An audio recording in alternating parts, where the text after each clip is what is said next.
Welcome back, and today we are playing out the SU-30 in the Hornet Sting update, and it has some new goodies. We have the R77-1 and thrust vectoring.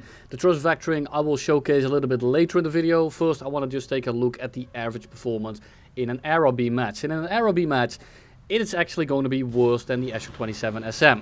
In terms of the flight model, everything else is going to be better. The radar is very good. You can gimbal all the way to 90 degrees, which makes it much easier to notch and much easier to guide in your missiles while you are going defensive. Next up are going to be the R77-1s again. They are simply better AIM-120As right now. They have about the same range, but if you shoot at about 18 kilometers, the R77-1 will reach the target about 2 seconds earlier. And when it comes to like a 45 kilometer range, the difference is again only going to be like 2 seconds. So they are pretty similar in performance, and in this regard I think it's a nice update to have, because Russia in terms of actual Aero B performance has been lacking quite a bit, and it's mostly because the R77s didn't have the range, while also just bleeding a load of energy very quickly. So if you shot someone at range and they maneuvered a little bit, the missile instantly fell out of the air, and unfortunately that hasn't changed. Now the pull-in is a lot better than something like an AIM-120, and the linear distance that I was just talking about is very similar, but the R77 does still suffer from speed bleed. So it's a bit of a side grade. I think they are about the same in terms of performance. I'm personally more of an AIM-120 enjoyer, but it's also mainly due to the planes they are mounted on. A plane like the F-15E and the Eurofighter at the start of the game will be going very quick, because the engines are not anemic and are actually able to produce a decent amount of thrust. Whereas with the SU-30 you are gonna be gasping for power, and it's also because this thing is so heavy, because it has 14 missiles, but when you fly this thing you really notice that you don't have the upgraded engines, because it feels like you have about 4 Big Macs worth of calories that are coming out of your nozzles. It is not very good. And in that regard I would rather fly the SU-27 SM. However, the missiles and the radar make a much bigger difference in most of your matches, and because of that I do think that this is an upgrade when it comes to Aero B games. I don't enjoy flying this thing, it's a bit of a boat, but I don't like flankers that much to begin with. And I do think that the kit just makes it a whole of a lot more effective, and the main thing is going to be the amount of missiles that it carries. Having 12 R77s that you can kind of just launch off at will, with a very good radar, with a very strong data link channel, it just means that you can kind of just dispose of these things. You can fire off 2, 3, 4 without really caring about it, because after shooting 4 off, you still have the same amount of missiles as you have with something like an F-15. So you can just kind of lob these things off like we do right here. We shoot 2 missiles into the group, we break off, we try to keep our distance, because you really want to avoid getting close to people. It is still a flanker, and it's a flanker with pretty weak engines, so you are going to be out of energy, and the thrust vectoring really doesn't make that much of a difference all too often. Here we dive into a group, and because we have so many missiles, we're going to ripple them all off. We are going to get 3 kills, and then the Mika comes in, we go into the notch, and we just make sure that, and with this many missiles you can just shoot some off at the start, and we like to do that. Now try to shoot at people that are flying directly at you. When they start turning, the R77 pulls a lot of lead, it loses a lot of energy, and they are very easy to run out of energy despite having a lot more. In essence it is still an R77. So we shoot some missiles off into the group and we just kind of leave. And here you can see how far the radar tilts to the right. It is almost or exactly 90 degrees, so it's very easy to guide those missiles in and create a bit of distance while those missiles are flying into your direction. We just poked the hornet's nest, and no puns intended, so we're just going to leave. The entire enemy team is over there, so I launch some missiles into the group, and then I just want to be not there anymore, because I am 100% going to be catching some missiles if the entire enemy team is going to fly directly at us. Now the JF-17 eats one of the missiles, but he only gets crit, so he is just gonna turn around and go RTB. I'm looking at him right now, and I'm expecting him to do something, so I didn't want to turn in instantly. He's probably gonna be mad, he's just gonna be launching his shit off just to get rid of his missiles. That's exactly what he does, and after I see the launch, I know that I am basically safe, so we just turn in a little bit, we let the missile lead, and then we just run it out of energy. So after a little bit of distance, we turn back in, and we start looking at who to engage next. You can be aggressive with this plane because you have so many missiles, but if you do get caught out of position, you are just going to absolutely get shat on. Is it a bad plane? No, but the airframe is still lacking, and when you get into a close range fight, there's a very big likelihood that even if you win the 1v1, you're probably going to get clapped versus another dude that comes in at Mach 7.8. And you just want to avoid that. Now here we see a guy at altitude. I thought he was a little bit closer considering the size of the dot, but he is at 34 kilometers and he's flying directly at us. Now we are going to be shooting here. I see him bank out a little bit and I know he's 100% going to be notching that. So I'm not really feeling shooting a missile at him. But then he points directly at us and I'm going to be doing it regardless. We are at a decent range and he doesn't have R77-1, so we should be able to outrange him. And after firing that missile, we are just going to transfer over to the deck. We have an SU-30 flying kind of perpendicular away from us. Now he is never going to be dodging that missile. He is within range. He needs to turn in, but then he's going to give his ass to the SU-30 that's ahead of him. So he can't really do anything. He's completely locked in between us and he just eats the missile and dies. And now I just don't want to be there, so I just leave for a little bit.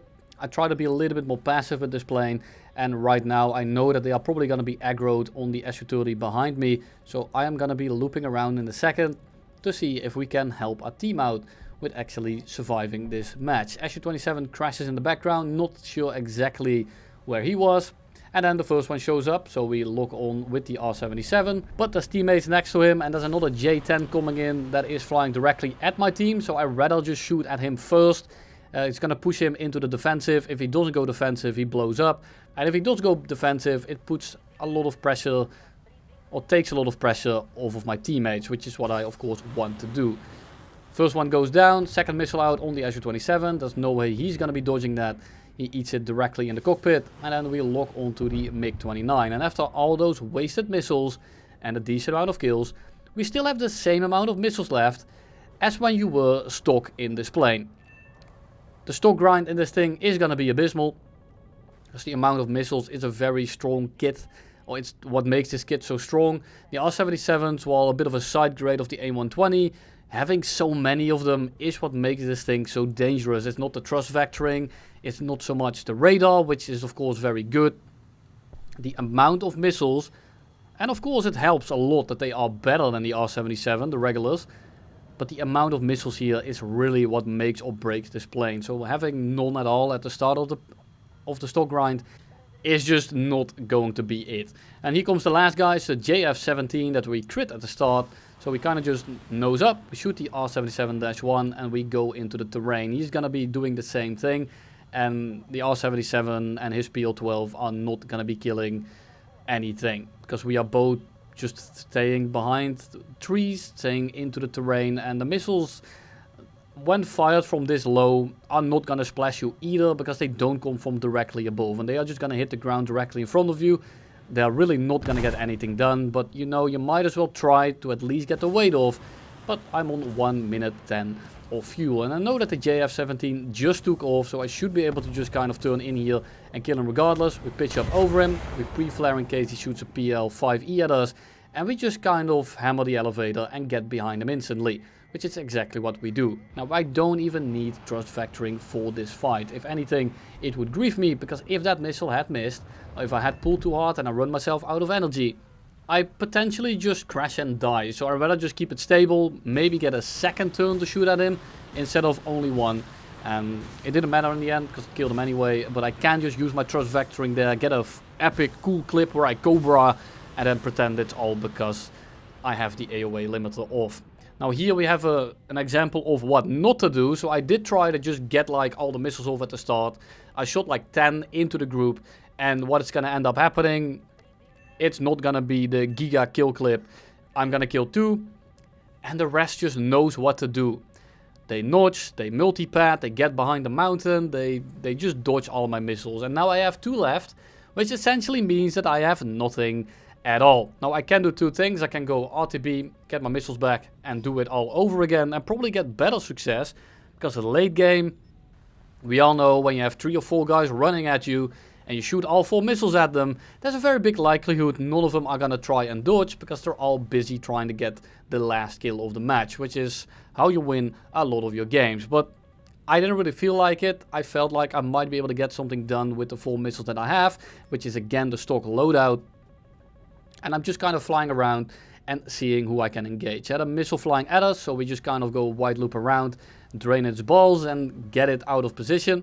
And now it shouldn't be able to do anything anymore. There is a guy up top in low Earth orbit, but we're just going to be ignoring him for now. And I'm going to be trying to win the furball with my last few teammates that are still in the game.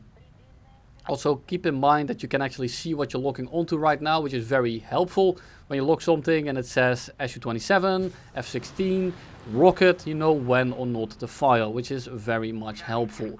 J-10 comes in, he's going very fast, he's about 10 clicks out, he's flying directly at us, so I'm expecting him to just eat it straight into the head. So we turn out, we notch his missile, he's gonna eat ours, I'm pretty sure, and after that we are just gonna pitch straight down and shoot the R-73s, because I don't have any R-77s left. Now here, if I hadn't fired all my R-77s, I could have actually just shot my missile at that J-10. 100% would have been a kill, and I would have been completely fine here. Unfortunately, I don't. So I try to get underneath him, try to make him crash. He doesn't, and we just kind of use the terrain here to get the hell out of here, because there's multiple enemies flying into my direction right now. And it's about to be a 1v4, so I'm not really looking forward to it. So what do? We dive into the terrain. English is very hard. And we just kind of make sure that the missiles don't really track. We have about 7 minutes of fuel left. I hope that they run out quicker than me. So I just kind of try to drag them around, make sure that the missiles don't actually get within range. And there is the duels. We are dueling the Year of the Eagle in the SU-27 SM to start off with, to just show you the discrepancies here. And overall, that plane has the advantage. But the thing is, because I have the AOA limiter with thrust vectoring, I can just kind of stand on my engines and do wacky shit like this. The issue is that he also has an AOA button. And even without the thrust vectoring, he is able to whip his nose around and lock onto us regardless. And when you both kind of hang in place, the R-77s are very hard to flare. So we do try to get behind it. We need to be aggressive. We have like 1 or 2 loops at the very start where I have a little bit of an advantage in the 1 circle, and I will be able to get my nose on just before he does. After that, he just wins on rate, and there's no way for me to get my nose around. And eventually you just start dropping altitude, and you start slowly but surely work your way into the water in this case. So it's really not that big of a benefit, and if you're both really good, the SU-27 SM should win.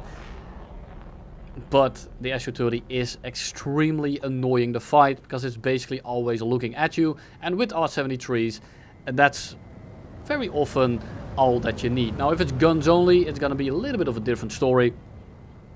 And keep in mind that the SU-27 isn't that great of a dual plane anyway. We get the nose on, we shoot some R-73s.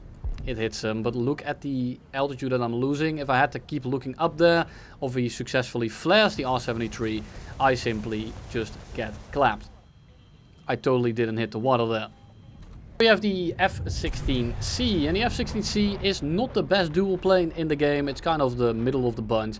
It's pretty decent at rate, but it's still a bit of a boat.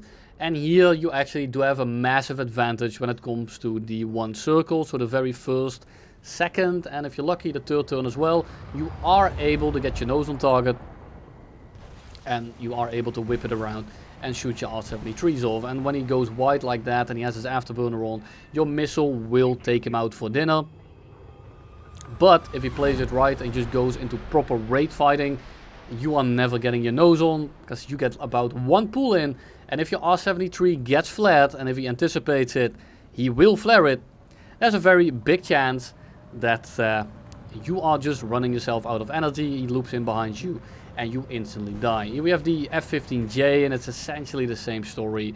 It's a little bit less one-sided. This one can turn in a little bit harder, but you can tell it just turns into a low-speed full commit head-on, and it's a bit like fighting a VTOL or a helicopter. It's extremely tedious, but it doesn't mean that it's that strong against a good player. It really isn't, and it's not because thrust vectoring is per se a gimmick, but it's a gimmick when you put it on a plane that wouldn't be that great to begin with, because it's essentially an SU-33 with more weight, and the SU-33 is already a hell of a fat bitch. And if you then don't also have more power to offset that weight difference, you just have a bit of a boat. And while these shots can be very funny, where you whip your nose around and you get this nasty ass R73 shot, but look at the speed we're doing once we get past that merge. You just get third partied, or if it just keeps its speed, you just get outrated, and it's really just a boat. I don't really have any words for it.